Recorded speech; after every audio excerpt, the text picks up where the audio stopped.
जे लोक माझे रेग्युलरचे व्हिडिओ पाहते त्याला माहिती आहे की अमरावतीला मी नवीन घर बांधत आहे.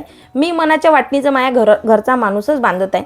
मी आपलं स्वतःच लावलेला आहे की मी बांधत आहे, पण मी नाही बांधत आहे. सगळा हार्ड मनी हा मेहनती माणसाच्या खिशातून चाललेला आहे. पण आपल्या मनासाठी याच्यासाठी, कारण की ते राहण्यापेक्षा जास्त मीच त्या घरात राहणार आहो as a mummy, as a wife, as a काय म्हणू शकतो आपण, सून, सगळं. म्हणजे मी या घरची लक्ष्मी आहे.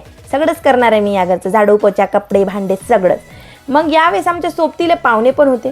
पाहुणे पण म्हटले अरे वा, चला ना, इथून तर गावापासून जवळच आहे घर. मी म्हटलं हो चला, सगळ्यांना आपलं घर पाहायची इच्छा आहे तर आपली दाखवायची इच्छा पाहिजे. आमची आशुताई आणि आम्ही सगळेजण मग घराचा एक चक्कर मारायसाठी आलो. त्यांचा पल्लू मला आमच्या पायऱ्या झाडत चालला होता, म्हणून मी पटकन हाती घेऊन घेतला. म्हटलं काही अटकलं बिटकलं तर अगाऊ लागायला नको, छोटा बाळ होता हाती. नंतर ग्रॅनाईटचं काम सुरू होतं. ग्रॅनाईटचं काम कितपर्यंत झालं हे पण पाहायचा मौका भेटला. हे आमची रूम आहे. आता मी जेव्हा येतो ना, मला असं वाटतं की प्लास्टरच नाही झालं आहे. हे मोबाईलमध्ये असंच निघते. कलरिंग फिनिशिंग झाल्यानंतर झकास दिसन. पहिले कसं दिसणार आहे का नाही. हे व्हेंटिलेशनसाठी खिडकी सोडली म्हणे, ते पण आपल्या डोक्यात काही आलं नाही बरं का. कारण की आपल्याला हे असं गोलवाल व्हेंटिलेशन लक्षातच नाही. मॉडर्न घर आहे ना, त्या मॉडर्न कामं होते याच्यात. आपल्या डोक्यात काही येत नाही. हे सिटिंग विंडो घेतली मी, इथून बसून चाय पिणार आहे मी. फक्त माझ्या घरचा माणूसच माझ्यासोबत नाही राहणार. बिचाऱ्यांची ड्युटी काही त्याला माझ्यासोबत राहू देते का नाही का देव जाणे. पण मी माझ्यासाठी हे घर त्यांनी बांधलं आहे आणि हे माझ्यासाठी खूप खूप प्राऊडची गोष्ट आहे. आणि हे गॅलरी राहील म्हणजे नाही, स्वप्नातलं घर आहे बरं का. लय मेहनतीने बांधलं आहे. काही लोक उलटसुलट कमेंट करते, पण आता मी तुम्हाला सांगतो यूट्यूब लय चत्र आहे. तशा लोकांची कमेंट मला दाखवतच नाही. पण सांगतो तशा घाणेरड्या कमेंट करणाऱ्या लोकांना सांगतो, हे काही फुकटात नाही बनते बाबू ना. आजा परदादाची काही प्रॉपर्टी होती. हे काय आहे, फक्त अभ्यास केला माणसानं, पुस्तकं वाचले, अभ्यास. डॉक्टर बाबासाहेब आंबेडकर म्हणतात तसा अभ्यास करायचा. अभ्यास केला ना सगळंच काही मिळते. थोडंसं लक पण पाहिजे. 1% लक तर 99.9% तुमची मेहनत पाहिजे. 1% तुमचं लक पाहिजे, हे आपण ॲग्री करतो. ठीक आहे. मेहनत केल्यानंतर तुम्हाला कुठलं व्यसन नाही पाहिजे. तुम्ही म्हणाल का नाही मी लय शॉक करतो, तंबाखू खातो, खर्रा खातो, पिऊन कोणता तरी गटारात पडतो, तर स्वप्ने पूर्ण होत नाही राजा. त्याच्यासाठी मेहनत करावं लागते.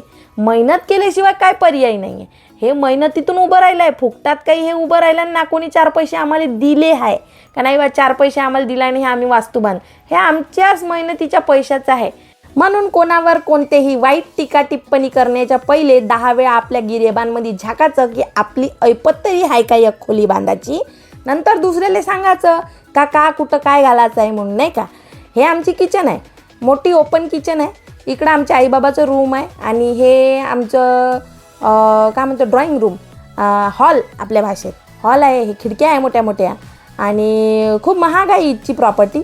शेजारचा प्लॉट 70 लाखाले म्हणते. म्हणजे लय हे इकडं भाव, अंगभर भाव आहे.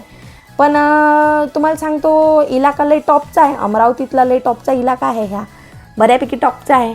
लय अंदर या लागला आम्हाला. स्वस्त काहीच नाही इथं, सब महागच महाग आहे. पण इथचे लोक लय जबरदस्त आहे.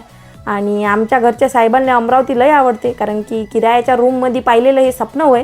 ह्या माया भासा वय सोन्यासारखा, ह्या मायाजवळ शिकायला येणार आहे आणि हे माया पोरगं वय समोरचं. आणि आपल्यामध्ये काही भेदभाव आहे नाही, आणि म्हणूनच देव आपल्याकडं पाठीशी आहे असं आपल्याला वाटते.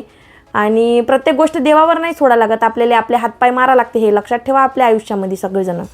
कारण की प्रत्येक गोष्ट जर देवावर सोडून देगा हरी पलंगावरी करान तर काही भेटत नाही आयुष्यामध्ये, एवढं लक्षात ठेवा. ज्या लोकायले माया गोष्टी पटल्या त्या माया चॅनलले व्हिजिट करत राहत जा. सबस्क्राईब मारून घ्या. लाईक शेअर कमेंट ठोकाले वेळ लावू नका. भेटूया नेक्स्ट व्हिडिओमध्ये. बाय.